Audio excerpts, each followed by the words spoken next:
Desidido magpasaka og kasong acts of lasciviousness ang usa ka ginang batok sa hubog nga lalaki gumikan sa pagpanamas-tamas kaniya ning nakalabayng gabi sa Purok Puting Bato, Barangay Kalumpang, General Santos City. Giila ang sospek si Alcharon na Taukaw alias Chacha, 37 anyos, samtang ang biktima mo si alias Hamis, 52 anyos. Pulos lumulupyo sa nasampit nga lugar. Subay sa imbestigasyon nga nakuratan si alias Hamis human makadungog og lagubo sa gawa sa ilang panimalay. Sa diyang sa pagsubay, nadiskubrihan ang sospek nga ginasipa ang ilang kural dungan sa pagsinggit og demolition samtang ana sa impluwensya sa ilimnong magkahubog.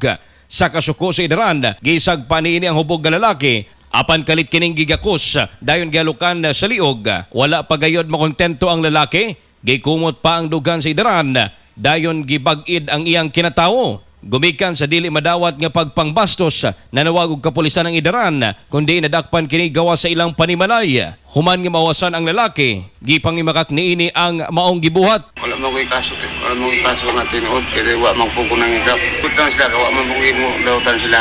Sa pagkakaron, balhog ang nasampit sa Tambler Police Station aron atubangon ang gipasaka nga kaso. Mga katropa, ayo tuguti nga panamas-tamasan sa mga sakit ang imong lawas, protektahi, tumar og Santhone Plus Gold.